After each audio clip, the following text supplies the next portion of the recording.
Ya, puji Tuhan. Kita sampai kepada firman Tuhan. Hari ini kita akan membaca seturut dengan pembacaan Alkitab kita. Memang ini sudah lewat, saudaraku, yaitu dalam buku Kejadian pasal 39. Ini kita diterangkan mengenai Yusuf yang berhasil.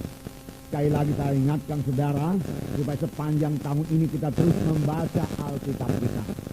Ikutilah schedule pembacaan Alkitab. Maka hal itu akan membawa berkat yang luar biasa dalam hidup saudara. Nah, Yusuf ini, saudaraku, kita tahu Yusuf itu anak Yakub, saudaraku. Ada 12 orang anak Yakub, saudaraku. Tapi Yusuf ini anak dari istrinya yang bernama Rahel. Rahel itu elok parasnya. Tidak heran Yusuf ini juga elok parasnya. Ada 2 orang anak dari Rahel, yaitu Yusuf dan Benyamin, saudaraku. Saudaraku yang kasih dalam nama Yesus, kerjanya biasanya, saudaraku, yaitu gembala. Dia ikut dengan abang-abangnya yang 11 orang itu menggembalakan domba-domba, saudaraku. Itulah kerjanya. Tapi kemudian Tuhan mengangkat dia kepada kedudukan yang begitu tinggi. Dari manakah jalannya, saudaraku? Nah, juga bapaknya, saudaraku, tidak begitu mendidik dia, saudaraku. Yusuf menjadi anak kesayangan daripada bapaknya. Jadi bapaknya Yakub ini membeda-bedakan anaknya. Ada anak kesayangan. Anak kesayangan yang nomor 1 yaitu Yusuf. Sehingga Yusuf diberikan jubah yang sangat indah, maha indah gitu di dalam Alkitab, saudaraku. Hanya untuk menggembalakan domba, saudaraku. Itu sebabnya pada waktu Yusuf itu mereka jual ke tanah Mesir, mereka mengambil jubahnya itu lalu melumurinya dengan darah domba. Dan dia berkata, "Bapak, lihatlah apakah ini jubah anakmu itu apa tidak. Kami jumpai ini sudah berlumuran dengan darah. Boleh jadi anakmu itu sudah diterkam oleh singa atau beruang." Bapaknya menangis. Nah, saudara, tapi nyatanya Yusuf berhasil. Yusuf berhasil, saudaraku, karena Tuhan membuat dia berhasil.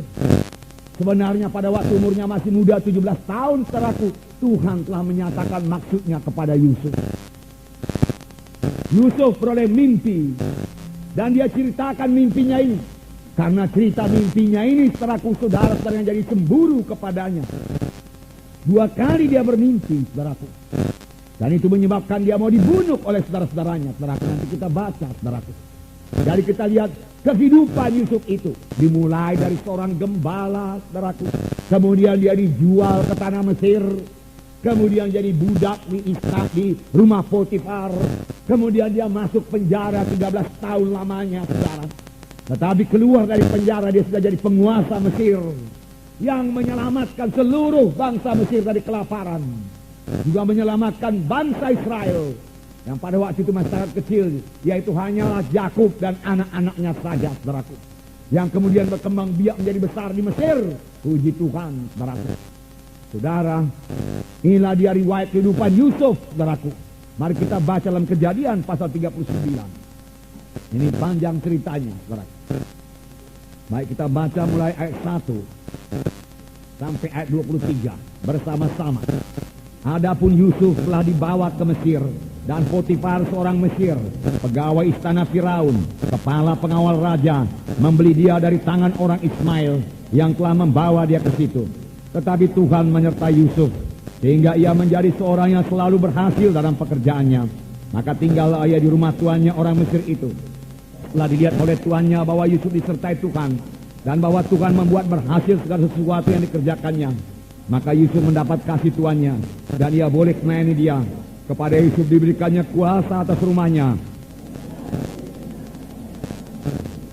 Sejak ia memberikan kuasa dalam rumahnya dan atas segala miliknya kepada Yusuf, Tuhan memberkati rumah orang Mesir itu karena Yusuf, sehingga berkat Tuhan ada atas segala miliknya, baik yang di rumah maupun yang di ladang.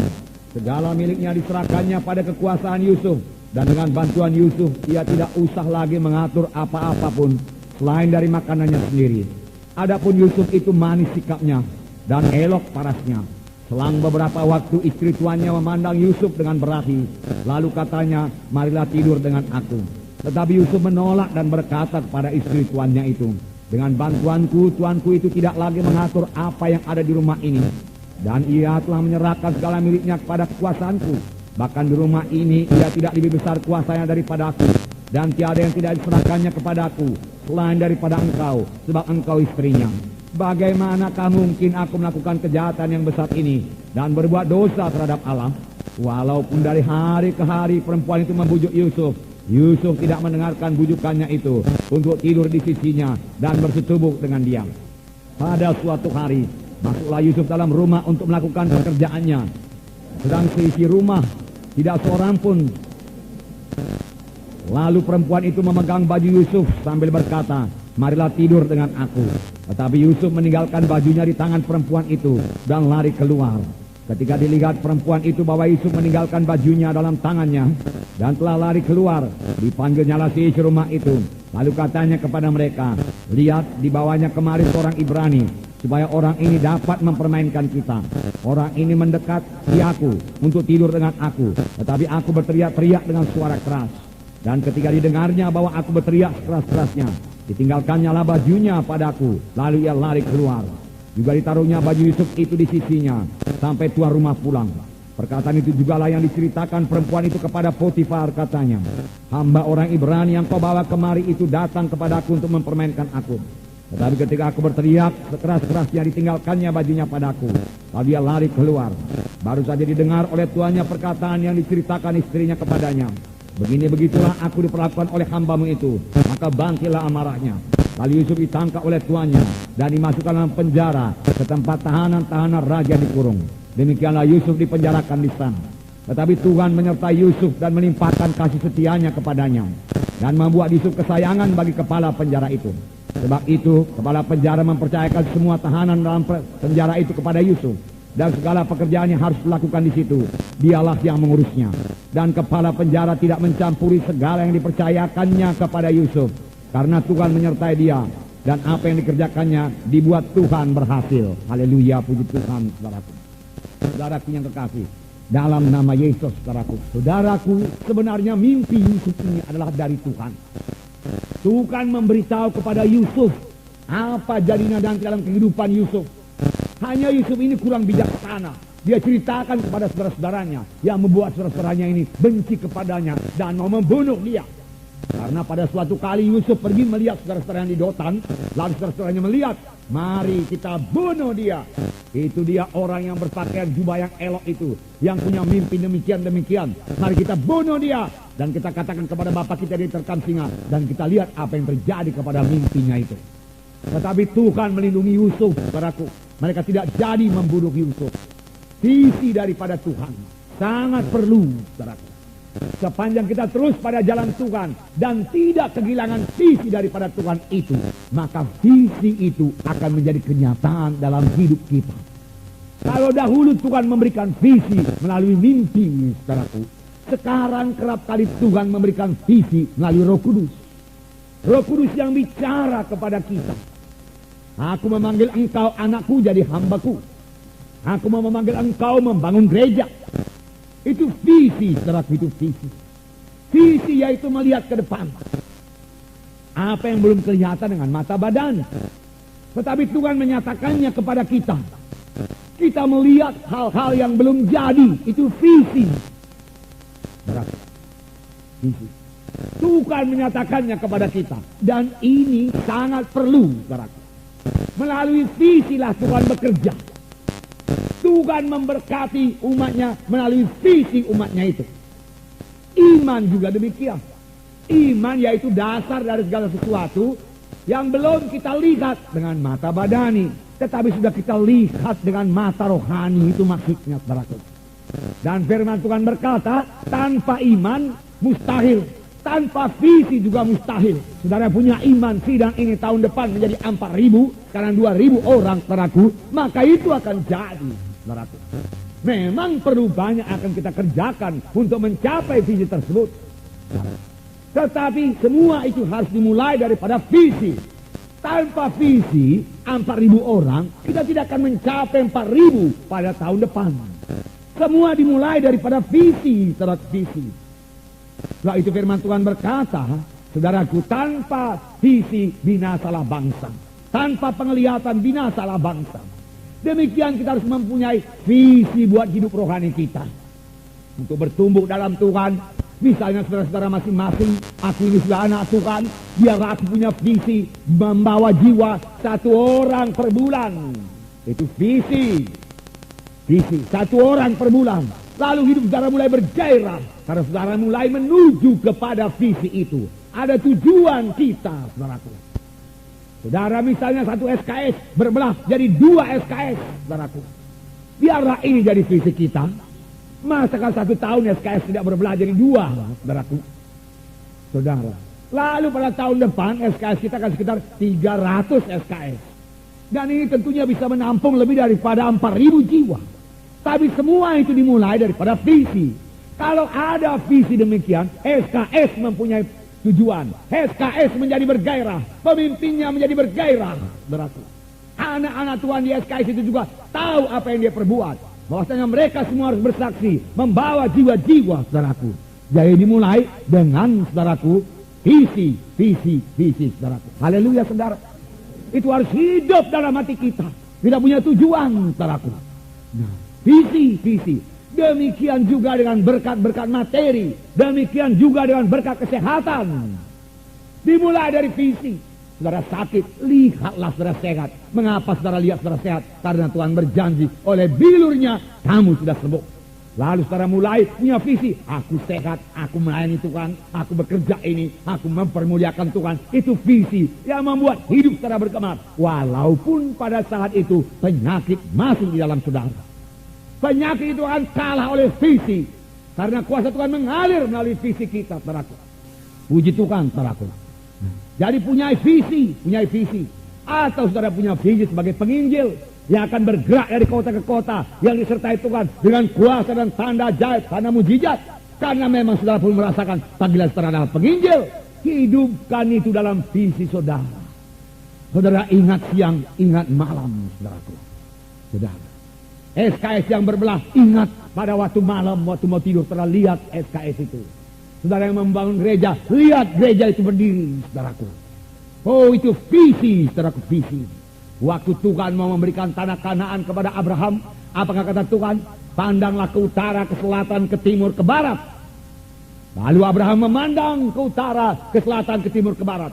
Lalu Tuhan berkata, semua yang kau lihat itu kuberikan padamu. Apa yang kita lihat sekarang? Saudaraku, apa yang kita lihat? Lihat dengan mata rohani. Apa yang kita lihat? Saudaraku, apa yang kita lihat? Saudara tidak salah melihat keberkatan. Saudaraku. Karena firman Tuhan berkata, dia telah menjadi miskin sepanjang kemiskinannya, saya menjadi kaya. Kita menjadi kaya. Materi. Lihat. Tapi lihat itu dan genapkan semua firman Tuhan yang berhubungan dengan bagaimana memperoleh berkat daripada Tuhan. Genapkan. Yusuf, saudaraku, sampai kepada visi itu karena dia mematuhi firman Tuhan. Dia tidak mau jatuh dalam kehendak daging. Nanti kita baca, mudah-mudahan sempat, saudaraku. Dia difitnah seperti kita baca tadi. Masuk penjara, saudaraku.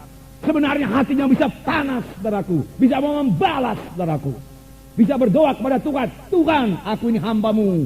Tuhan, diperlakukan demikian rupa, difitnah, dia yang begitu jahat, Tuhan, dia yang muka tebal, dia, Tuhan, dari hari ke hari aku digodanya, aku tidak mau, kemudian aku difitnahnya, masuk aku di penjara, Tuhan, uruskanlah perkaranya itu, Tuhan, engkau berurusan dengan dia, balaslah, Tuhan. Dia bisa berkata demikian, saudaraku. Tetapi dia tidak berbuat demikian, saudaraku. Dia tetap dalam roh Tuhan, saudaraku, sehingga di penjara pun mukanya tenang, mukanya damai, mukanya sejahtera, sehingga kepala penjara itu melihat ini lain, ini dia katakan. Ini bisa dipakai, ini bisa dipercaya ini. Lalu disuruh dia mengurus semua tahanan. Kalau dia selaku bermuram di penjara, penuh dengan dendam, penuh dengan kemarahan, saudaraku, bagaimana penghulu penjara itu melihat? Ini sakit jiwa ini, dia katakan. Saudaraku, tapi di penjara juga tidak mendendam. Dia mematuhi firman Tuhan. Jadi kalau saudara mau diberkati secara materi, patuhi firman Tuhan mengenai bagaimana menerima berkat Tuhan itu.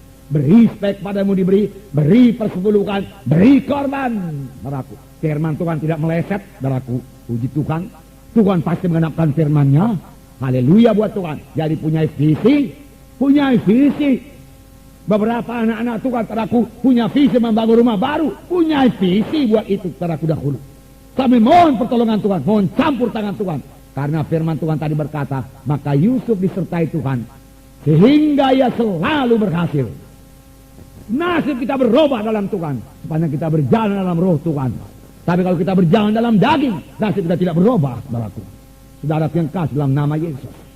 Nah, jadi perlu visi, mulailah punya visi pada hari ini. Ini permulaan tahun, aku menjadi pemenang-pemenang jiwa Tuhan. Dan tidak cukup kalau demikian saja, itu belum visi. Saudaraku, saudara, tapi kalau saudara berkata, aku memenangkan 10 jiwa pada tahun ini sampai Desember 1992, itu visi atau goal, saudaraku. Ada batas waktunya, saudaraku. Haleluya, saudara. Nah, saudaraku yang kasih dalam nama Yesus, puji Tuhan. Nah, saudaraku Yusuf akan menjadi pemimpin. Melalui mimpinya, dia akan jadi pemimpin. Oleh karena dia jadi pemimpin, maka dia perlu dibentuk Tuhan. Karena dia pemimpin yang besar, bentukan Tuhan pun besar kepadanya. Bagaimana cara Tuhan membentuk, saudaraku? Semua anak-anak Tuhan sebenarnya perlu dibentuk Tuhan. Apapun panggilan kita. Tujuan daripada bentukan Tuhan ini apa? Supaya semua kita menjadi seperti Yesus. Jadi bentukan ini akan berlangsung terus sepanjang hidup kita. Tapi biarlah kita mau dibentuk Tuhan, saudaraku. Saudara, ada hamba-hamba Tuhan yang hanya menginginkan kuasa. Banyak itu. Kuasa untuk menyembuhkan, karunia menyembuhkan, wah dia suka, saudaraku. Mengusirkan setan, dia suka, saudaraku. Karunia iman, karunia untuk mengadakan tanda ajaib, tanda mujizat, wah dia suka, saudaraku. Suka. Roh Kudus sangat mengurapi dia suka. Letakkan tangan orang sembuh, letakkan tangan orang tergeletak. Karena Roh Kudus begitu limpah dalam dia, saudaraku. Oh dia suka.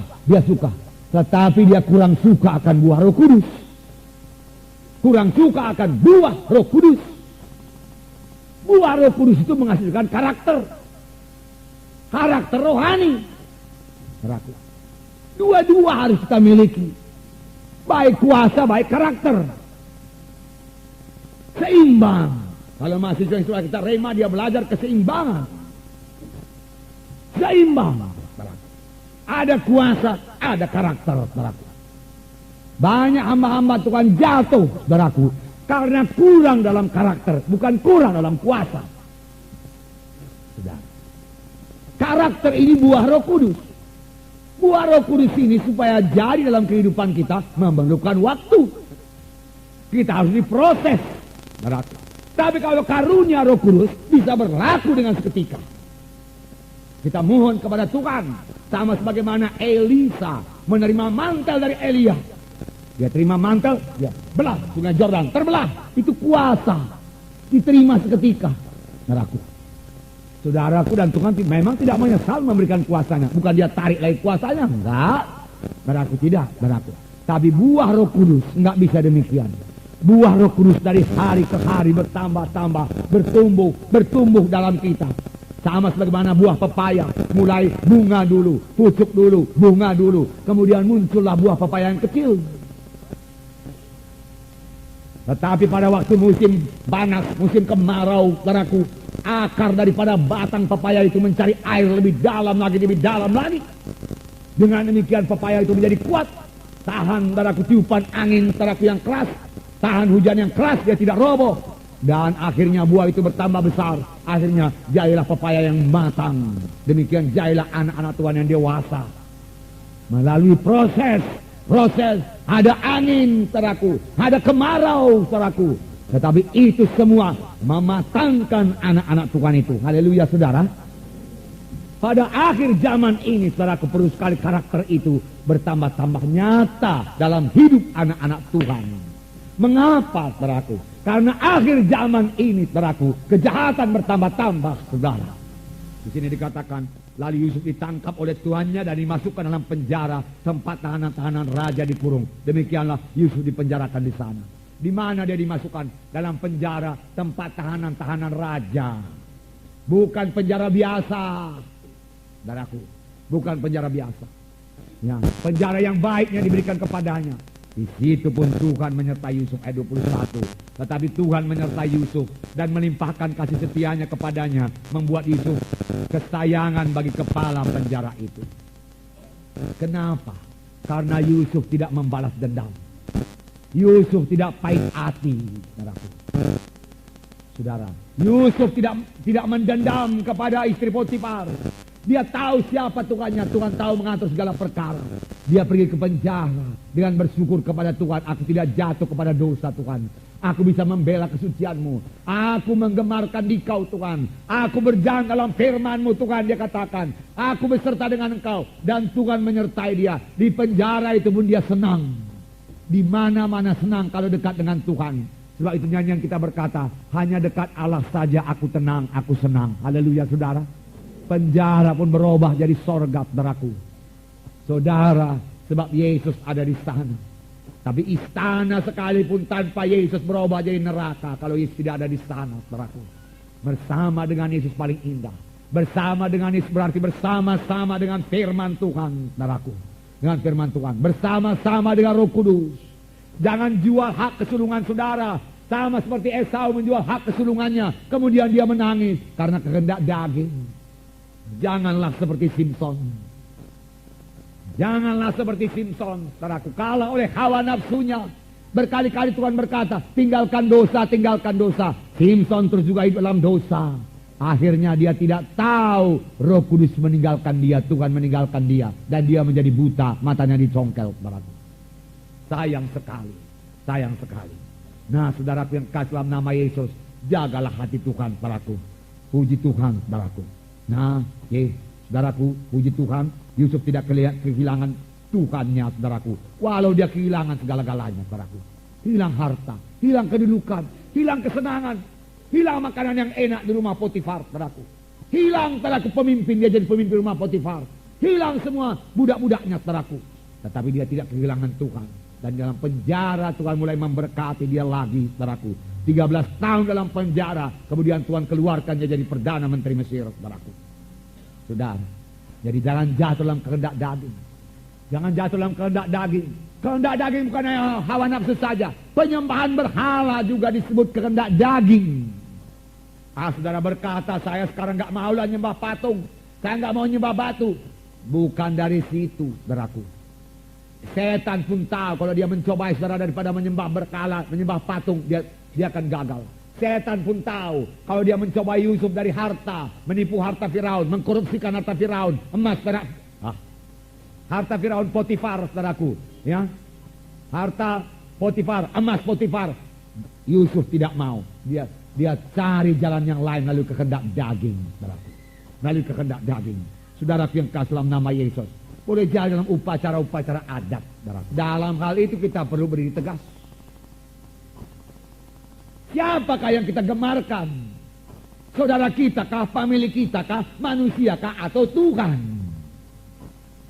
Nomor satu, saudaraku, cari hati Tuhan. Perkenan Tuhan itu yang paling penting. Matius 20 ayat 28 berkata, saudaraku.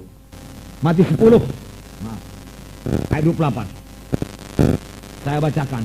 Matius 10 ayat 28. Dan janganlah kamu takut kepada mereka yang dapat membunuh tubuh, tetapi tidak berkuasa membunuh jiwa.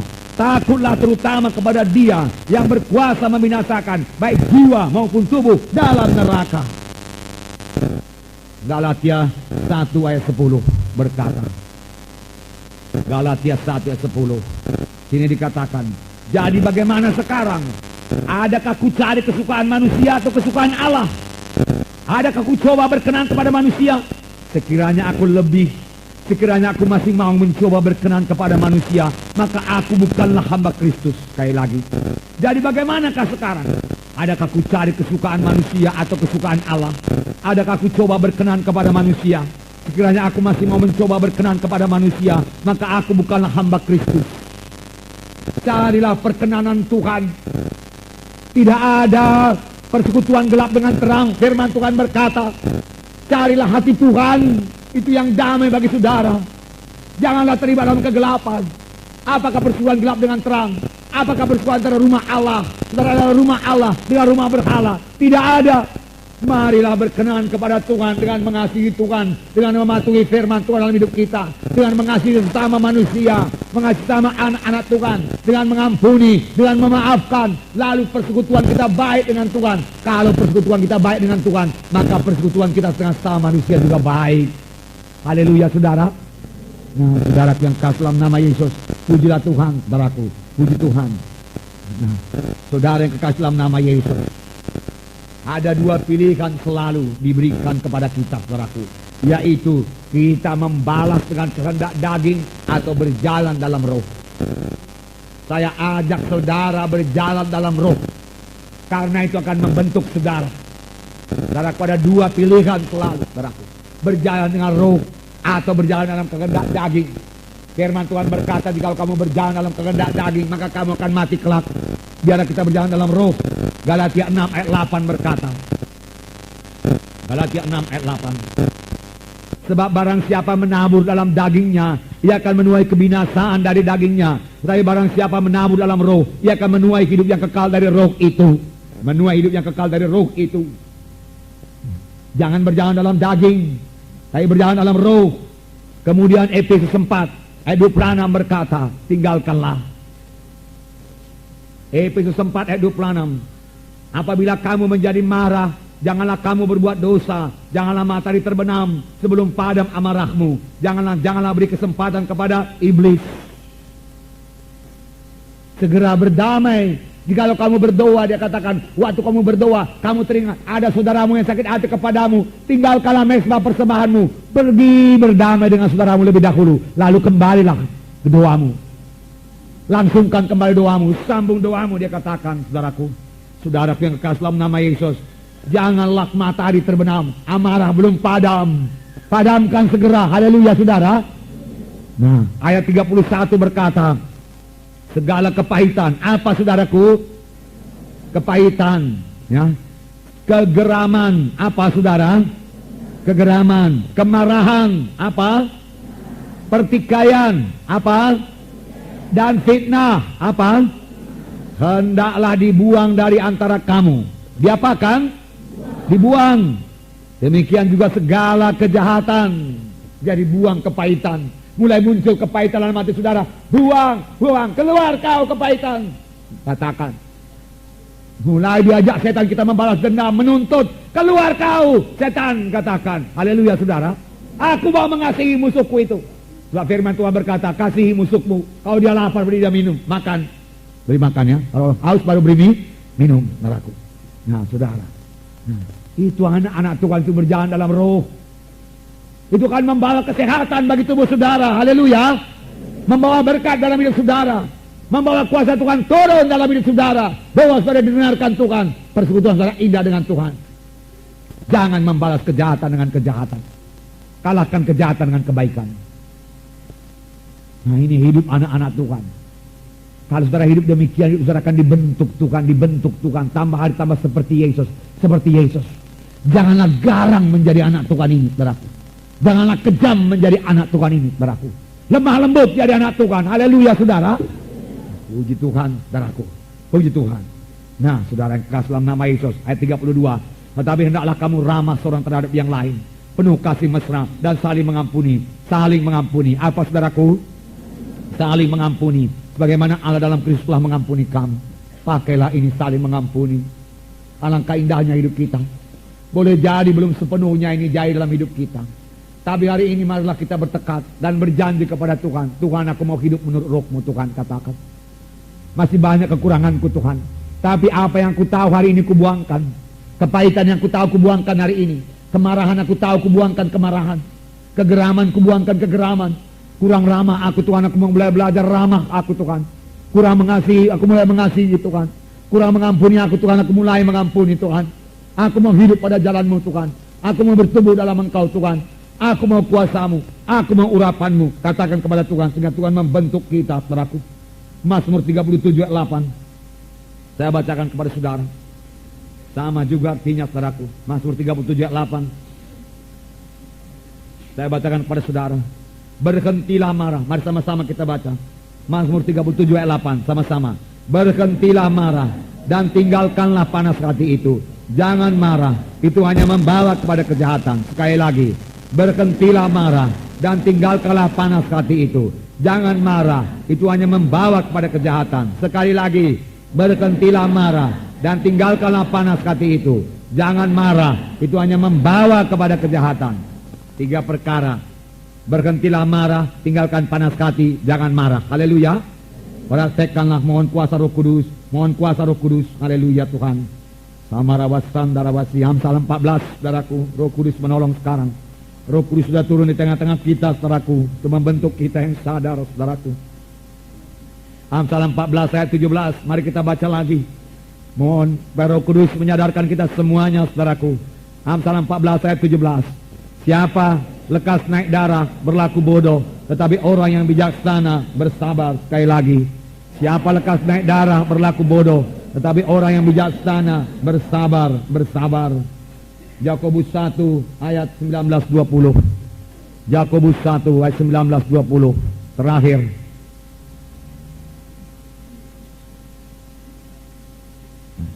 Yakobus 1 ayat 19-20. Sama-sama. Hai saudara-saudara yang kukasihi, ingatlah hal ini. Setiap orang adalah cepat untuk mendengar, tapi lambat untuk berkata-kata, juga lambat untuk marah. Sebab amarah manusia tidak mengerjakan kebenaran di hadapan Allah. Ayat 21, mari kita baca lagi. Sebab itu buanglah segala sesuatu yang kotor dan kejahatan yang begitu banyak itu, dan terimalah dengan lemah lembut firman yang tertanam dalam hatimu, yang berkuasa menyelamatkan jiwamu. Ayat 22, satu lagi. Tetapi hendaklah kamu menjadi pelaku firman, dan bukannya pendengar saja. Sebab jika tidak demikian, kamu menipu diri sendiri. Oh Tuhan, terima kasih Tuhan. Biarlah Roh Kudus menghidupkan ini semua dalam hati kita masing-masing. Puji Tuhan, marilah kita berdiri, saudaraku. Saya rasa sudah cukup firman Tuhan, walau masih banyak yang tertulis di sini kami sediakan. Roh Kudus sudah bekerja di tengah-tengah kita, saudaraku. Biarlah kita sadar diri, saudaraku. Biarlah kita masuk berjalan dalam roh Tuhan, mengampuni, memaafkan. Biarlah visi daripada Tuhan bertambah-tambah jelas. Semua itu diberikan oleh Roh Kudus.